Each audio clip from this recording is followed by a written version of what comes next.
Olá, seja bem-vindo a mais um vídeo aqui no canal Humaniza. Eu sou o professor Rodrigo Bedaró e hoje nós vamos conversar um pouquinho sobre reforma tributária, que é um tema da vez, e vamos tentar entender, afinal de contas, quando é que imposto é roubo. Então vem comigo para o vídeo.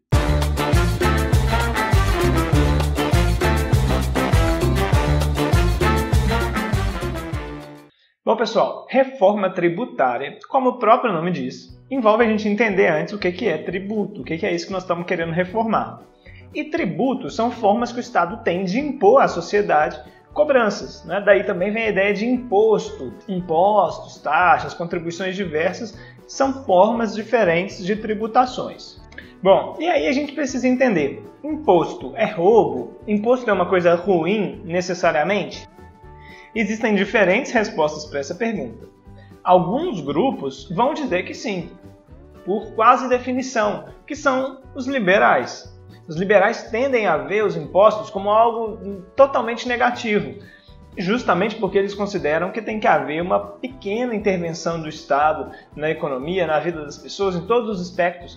Então, para que vai ter imposto se o Estado não tem que atuar? A gente precisa entender justamente essa ideia. O imposto, né, os diversos impostos, taxas, todas as tributações são formas que o Estado tem de arrecadar para depois atuar, agir. Então, normalmente, os grupos que defendem uma intervenção maior do Estado, né, os grupos que normalmente a gente considera como alinhados mais à esquerda, eles tendem a ser mais tolerantes com a questão dos impostos, justamente porque eles consideram que o Estado precisa ter condição de agir para prestar serviços públicos, oferecer saúde para as pessoas, educação, previdência, infraestrutura, todos os serviços que normalmente as pessoas que estão mais à esquerda consideram que são importantes que o Estado preste para a sociedade.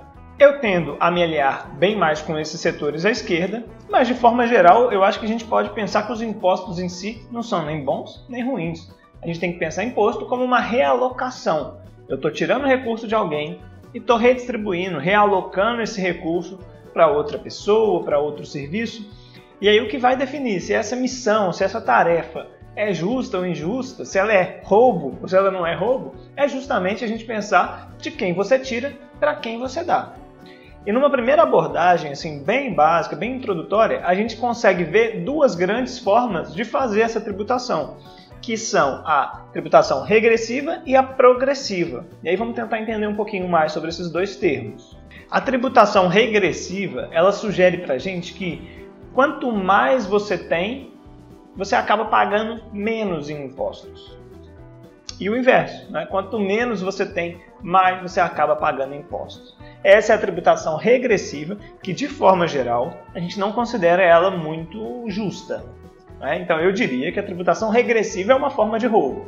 Você pega as pessoas que menos têm e força elas que paguem uma boa parte da sua renda, que já é pouca, em impostos. Há quem inclusive defende esse modelo, alegando, por exemplo, que pessoas muito ricas, que têm muito recurso, não podem ser taxadas para que elas não sejam desestimuladas de investir, por exemplo, para que elas não vão embora do país com seu dinheiro. Enfim, existem aqueles que defendem que esse modelo, em alguma medida, tem que continuar. Mas eu considero que esse é o maior problema de todos.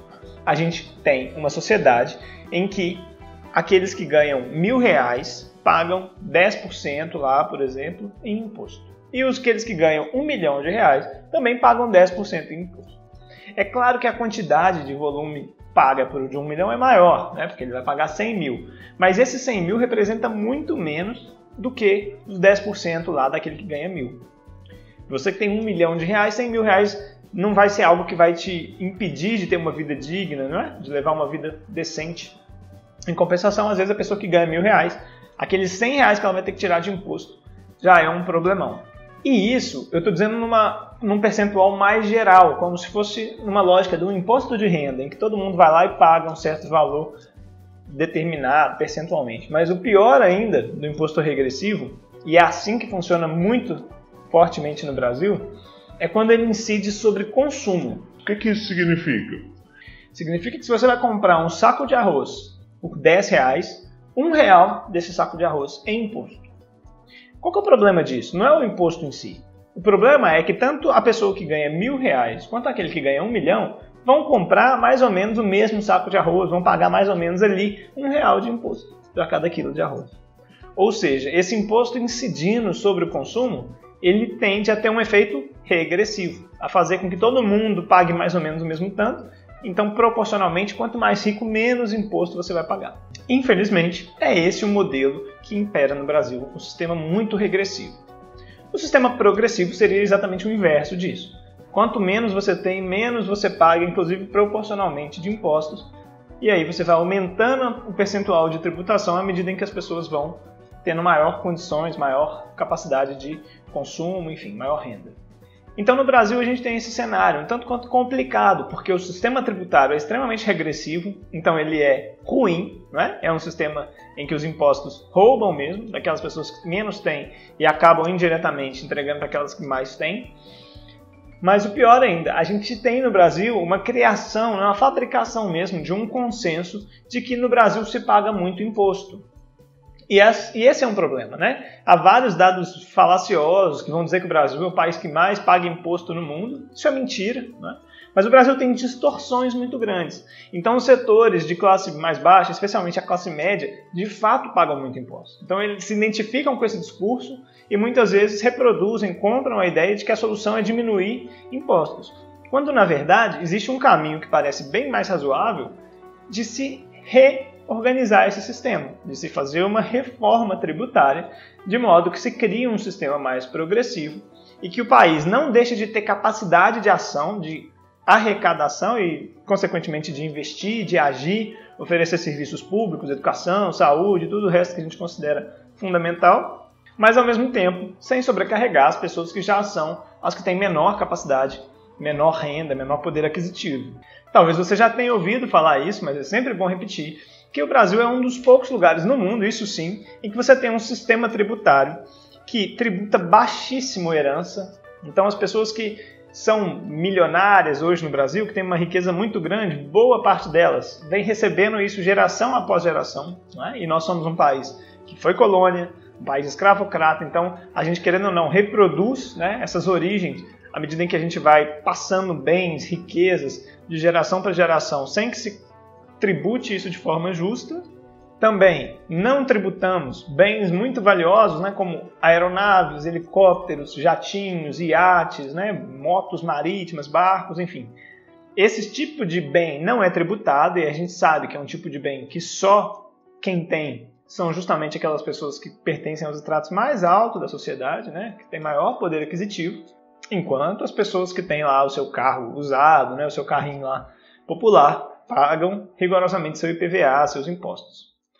Além disso, é um dos poucos países no mundo que não cobra imposto sobre juros e dividendos, que novamente são formas de renda, né, de conseguir recursos bastante restritos à nossa elite econômica e aos grupos, aos nossos estratos econômicos mais altos. Pois bem, temos esse problemão para resolver, e aí agora você vai ouvir falar, se já não ouviu falar, da reforma tributária proposta pelo governo, pelo Paulo Guedes, que está sendo discutida e provavelmente vai ser aprovada aí na Câmara dos Deputados. Essa proposta não toca na maior parte desses assuntos. É uma reforma que tenta simplificar um pouco o sistema tributário, mas ela só alcança a União, né? Então os impostos estaduais e municipais também não vão ser envolvidos nessa reforma, então ela tem um efeito relativamente pequeno e ela não quer mexer com nada disso que eu vim dizendo antes. A ideia é basicamente tentar aliviar alguns setores da economia e a discussão tem caminhado muito para a construção de um imposto sobre operações, bens e serviços, né, eles têm chamado de CBS, que vai, digamos, substituir, unificar PIS, COFINS, outros impostos que já existiam, tende a aliviar um pouco a tributação para a indústria, para áreas produtivas, porque vai tentar evitar a dupla tributação, ou seja, você compra um produto, você vai transformar ele na indústria e depois você vai vender o novo produto, e aí esse imposto que em tese incide na hora que você compra e depois na hora que você vai revender seu produto transformado ali pela indústria, esse imposto agora vai ser, digamos que, reduzido. Pode ser bom, mas por outro lado gera uma reação do setor de serviços, outros ramos da economia, que também gostariam de ter políticas que os beneficiassem, né? Então o setor de serviços, por exemplo, demanda muito que diminua o imposto sobre folha salarial, porque o setor de serviços paga muita mão de obra. A indústria não paga tanta mão de obra, a indústria tem mais gasto com compra de matéria-prima, né? Então esse processo aí, onde é que você definiu, onde é que você vai tirar um pouco os impostos, também tem um peso político muito grande, os grupos que têm maior capacidade de lobby. Enfim, ainda é cedo, ainda não está decidido como é que vai funcionar essa reforma, mas fato é que até o momento parece bastante distante a ideia da gente conseguir reformular esse sistema de uma forma que se tenha uma tributação mais progressiva. E aí, voltando para o início do vídeo, é o que eu te disse, nós estamos vivendo um governo que, do ponto de vista econômico, pelo menos, defende as pautas liberais, defende uma ideia de um Estado que intervenha menos, defende que tenha teto de gastos, ajuste fiscal, o Estado tem que estar comprimido, espremidinho dentro de uma caixinha em que ele, na verdade, não consegue dar conta do que é sua obrigação dada pela Constituição. As obrigações básicas que eu venho dizendo, de segurança, saúde, educação, garantir o básico para a sua sociedade, demanda recursos, demanda investimento.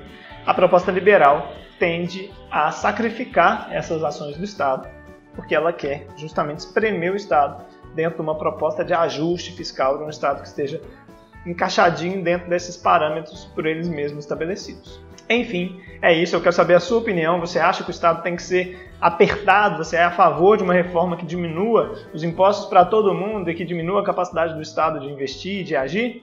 Deixa nos comentários. Me procura lá no Instagram, @humaniza1. Se não deixou ainda, deixa o seu like, se inscreve no canal para ficar por dentro das novidades. Ativa o sininho e na semana que vem eu espero você para o próximo vídeo. Então é isso, um abraço e bons estudos!